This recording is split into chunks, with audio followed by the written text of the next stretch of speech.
Shalom, selamat malam, saudara yang dikasihi Tuhan Yesus Kristus. Selamat berjumpa dalam renungan pada malam hari ini.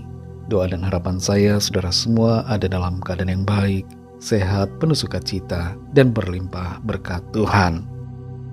Sebelum kita mendengarkan renungan firman Tuhan, mari kita berdoa. Bapa, dalam nama Tuhan Yesus Kristus, Tuhan yang sungguh sangat baik, kami bersyukur untuk penyertaan-Mu di sepanjang hari ini. Tuhan sudah menolong kami dalam melakukan segala tugas aktivitas kami. Pada saat ini kami mau mendengarkan sabda firman-Mu. Jamah hati kami, urapi dengan kuasa-Mu Roh Kudus, agar kami mengerti akan setiap kehendak-Mu dan taat melakukan firman-Mu. Terima kasih Tuhan. Dalam nama Tuhan Yesus kami berdoa. Haleluya. Amin. Saudara yang dikasih Tuhan, ayat renungan kita pada saat ini terdapat dalam kitab Hakim-Hakim pasal 9 ayat 56. Tertulis demikian.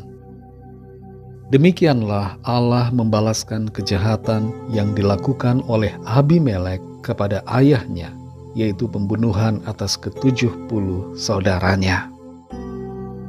Saudara yang dikasih Tuhan, apa keuntungan yang kita dapatkan dari kekuasaan yang dilandasi dengan kejahatan, intrik dan propaganda yang buruk, bahkan pembunuhan? Mungkin di satu sisi ada perasaan puas karena memegang tampuk kepemimpinan dengan menyingkirkan orang-orang yang berpotensi mengganggu jalan untuk menuju kursi kekuasaan, merasa nyaman dengan situasi yang tanpa saingan, dan memerintah sendiri dengan keinginan yang bebas. Tapi di sisi yang lain, sikap mencari kekuasaan dengan cara yang jahat sebenarnya ibarat menggali lubang kubur sendiri. Itu merupakan tindakan yang tidak dapat dibenarkan karena tidak sesuai dengan kehendak Tuhan. Abimelek mempunyai ambisi kekuasaan yang begitu luar biasa, dan ambisinya itu membuatnya melakukan pembunuhan terhadap saudara-saudaranya sendiri yang tidak seibu, yang dipandangnya sebagai saingan dan ancaman. Ada 70 orang saudaranya laki-laki dari satu ayah, yaitu Gideon atau Yerubbaal, yang dibunuh oleh Abimelek. Hanya satu yang lolos saat itu, yaitu Yotam. Bagaimanapun kompleksnya kisah dalam pasal ini, ada satu hal yang kita mengerti, bahwa tindakan Abimelek yang membunuh 70 saudaranya itu adalah sebuah kejahatan yang sangat keji di hadapan Tuhan. Abimelek setelah berhasil memimpin menjadi semakin tinggi hati, dan ia yang merasa begitu hebat dan bisa memenangkan setiap pertempuran mengira bahwa ia dapat mengalahkan sebuah kota kecil bernama Tebes. Kelihatannya memang ia akan berhasil, tapi pada akhirnya ia mati oleh karena tertimpa batu kilangan di atas kepalanya.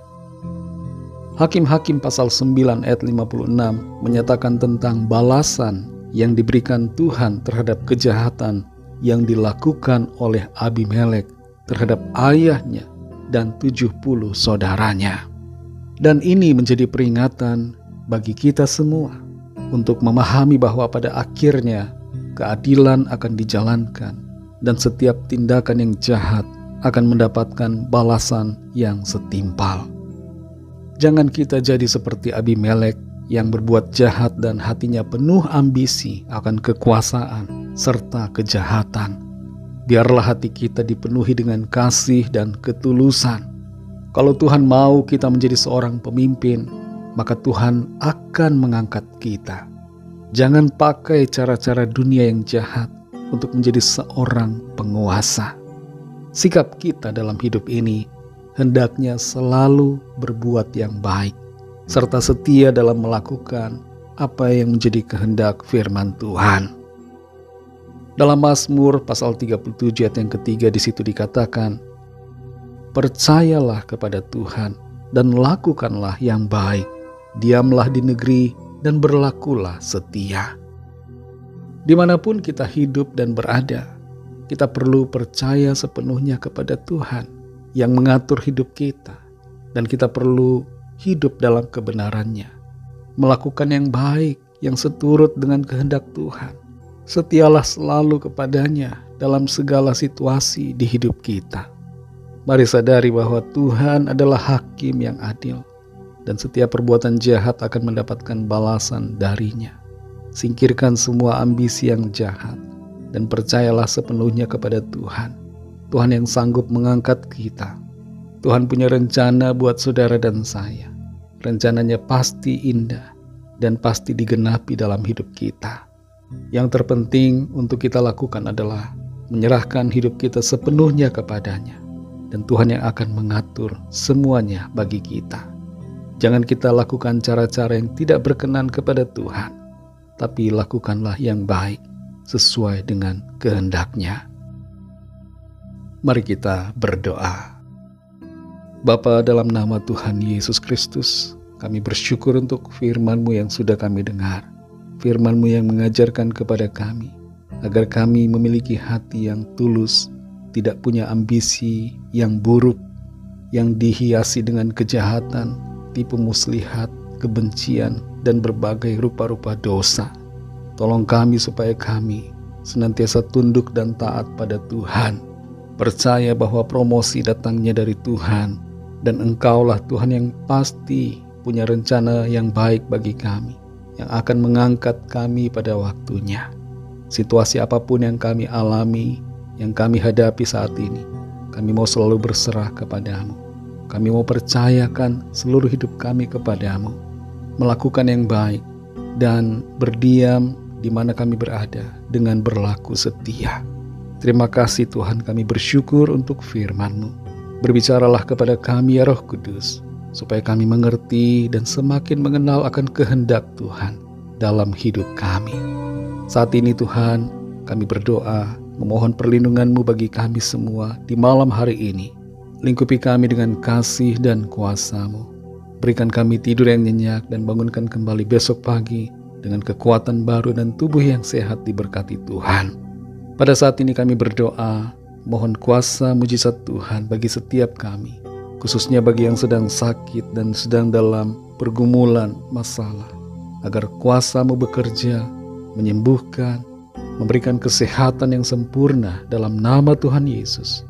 Kuasa-Mu juga melepaskan setiap dari kami yang terikat terbelenggu dosa dan kuasa kegelapan.